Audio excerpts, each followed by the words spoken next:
So, virtual history, this is the start of the Berlin Marathon. I am in Corral F. I am way back.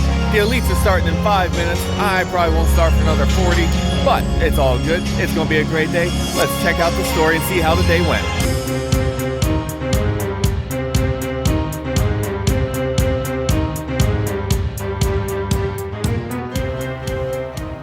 How's it going, everybody? Welcome to Virtual History 360. I'm Mr. Wade, and as you saw in the introduction, this is my story about the Berlin Marathon.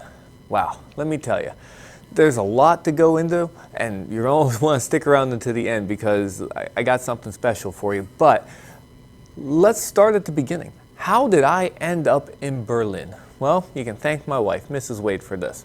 You see, this year I'm turning 40, and this was slotted to be my 10th marathon after running Oklahoma City back in the spring. She says, I challenge you to do something big. 10th marathon, 40th birthday, you should run internationally. All right, so I put my name in the hat, and luckily, my name was drawn. I won the lottery. I earned an entry into the Berlin Marathon. I received this email right here. So, with that planned out, I had about a year to prepare and train. I had to run OKC for my 9th marathon, and then here comes Berlin. Now, this trip was a trip of a lifetime. It was incredible. Let me tell you, I've learned that when you travel somewhere, you should try to visit as many places as possible. So briefly, let me just tell you, we flew in a day earlier than anticipated for the marathon, rented a car, got to drive down the Autobahn. That was fun. You know what I'm talking about. And we went to see Wittenberg. We saw the old castle church where Martin Luther nailed his 95 Theses on the door. I'm a history teacher, so that's awesome. We went to Erfurt, which is a medieval German village or city that wasn't destroyed during World War II, so you could see what the town was like, hundreds of years ago. Went to Weimar. We went to Buchenwald concentration camp. Pictures don't do it justice. It's such a powerful memorial. And we spent the night in a castle, more like a palace, but we got to see central Germany, not just Berlin. So that's, just real quick, at the beginning of the trip, we got to see a lot. And then we went to Berlin to get ready for the race itself. Now, this is a World Marathon Major. This is my 3rd World Marathon Major. My first marathon, Chicago 2015. I did Boston in 2022. You can check out my video for my Boston story. I'll leave a tag up there at the top for you. And now, star number 3 would be Berlin. This was huge. They said there was almost 47,000 runners, plus their families, plus the inline skaters, the kids marathon, everything. There was a lot of people in town, and we went to the expo. And the crowds were just enormous, but it moved very efficiently, so give them credit for that.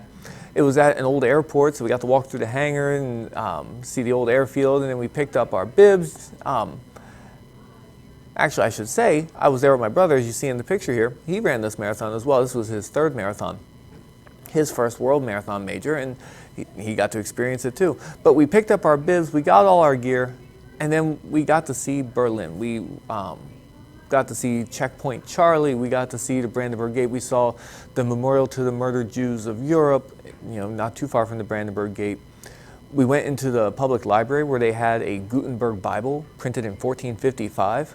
How awesome that, look at the picture, it's incredible. Then we got to see the memorial to the 1933 book burnings. There's a lot of history in Berlin. Okay, so from the first few days, the history teacher was very happy. But then we get to Marathon Weekend Saturday, tried to take it easy. We walked a little more. We did a shakeout run in the morning and walked a little more than we wanted to, got our pasta dinner, and then Sunday, race day. Now, if I had one complaint about the race, it's how far I had to walk to get to the starting line. I had to walk from the hotel to the Tiergarten, but then it was so far inside the Tiergarten. That was a lot of walking, but nevertheless, we made it to our starting corral. You saw in the beginning, I was in Corral F, which is pretty much the middle. And when we took off, or when the race took off, when the elites took off, it took me about 40 minutes to get to the starting line, okay? If you check out this video, Mrs. Wade was able to capture Eliud Kipchoge running by. And if you don't understand how fast these elite runners are moving, they're moving at 13 miles an hour. When you watch them on TV, you see, the camera panning with the runner, and they just look like they're gliding out there. But when you see this video here, you blink and you miss it. They are moving so fast, much faster than I. So they took off at 9:15. I started shuffling towards the front, and I took off about 40 minutes later. I saw Mrs. Wade at the same place she saw Kipchoge. And again, they saw us at the 7-kilometer mark, and then at the 36-kilometer mark, so around mile 22. Here's a video of what I look like there. You can hear my son, I call him Coach Dexter now, because he's telling all the things I coach him with on his cross-country team. And he's telling me to keep pushing, right? Good kick, let's finish strong. That's what I tell him.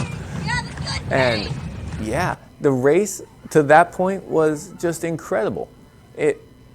As a world marathon major, you expect a lot of crowd support, but the crowds were everywhere, and there was so much music on the course. It was loud and just so much energy. And let me tell you, the course itself, flat. A little bit of elevation. I think it was 220 feet or 240 feet of climbing. Nothing compared to other races I've done. So it was basically flat. The weather, perfect in my book, maybe a little warm, but perfect. It was like 53 degrees when I started and maybe 68 when I finished. A lot of people weren't prepared for it, but me coming from Florida, that was cold, right? So the weather was good, the course was flat, and you see me at mile 22, I'm still looking pretty good. I ended up finishing faster. I ran a negative split. I ran a 2:07 for the first half and a 2:06 for the second half. I was able to pick up the pace and finish strong. And if you look at me crossing the finish line in this video that the marathon sent me, it looks a lot different than when I finished OKC. I felt so much better. And I set a personal record. I knocked 9 minutes off my OKC time, 4 hours, 13 minutes, and 33 seconds. Not my original goal. I'll tell you, I wanted to go sub 4, but training wasn't that good this time. Coming off my injury after OKC, it just didn't work out. But I still set a PR on a nice course on a marathon major. So I have to be happy about that, right? And that just gives me more incentive to work harder this winter and hit that sub 4 goal in my next race, whatever it may be. So then we flew home, and it took me 26 hours. We left our hotel around 6 a.m. or so, about 6 a.m. And then we got to the airport, we got on the plane. The flight from Berlin to New York wasn't bad, but the flight from New York to Tampa was delayed. So we ended up not getting home until 2 a.m. Yeah, that was a long day. But it was worth it because this was such an incredible experience. I'm so happy to say I've run the Berlin Marathon. I've got the medal, got the shirt, I got the jacket, I've got the bib. You can see my number right here, 71,891. You can see my results. I even have my little ducky and my coffee cup. So, what can I say? This has been a great experience. I've loved it. Now, next year, I don't know what I'm going to do. I have an idea for the spring, but for the fall, I'm thinking about either doing the Marine Corps Marathon, which is in Washington, D.C., or trying to do the New York City Marathon and get my 4th World Marathon Major. I don't know what to do. What do I want to work on? And that's why I want you to stick around, because I want to hear from you. What do you think I should do? Tell me in the comments. Should I go for a Marine Corps, where you get to run around the monuments of Washington, D.C. and finish at the Iwo Jima Monument? Or do I try to do the New York City Marathon? I don't know. I'm torn. I'm looking for you. Leave a comment below telling me what you think I should do, okay? But I hope the pictures of the trip made it look somewhat nice, because I know they don't do it justice. It was absolutely beautiful in Germany. I hope the little videos that I shared, help you get a feel for being at the marathon. Even if you weren't there, I'm happy to share it with you.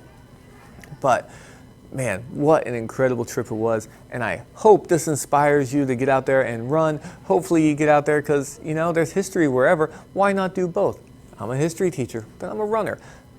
I can do both, right? So you saw some of my examples. I hope you enjoyed this, and for Virtual History 360, I'm Mr. Wade.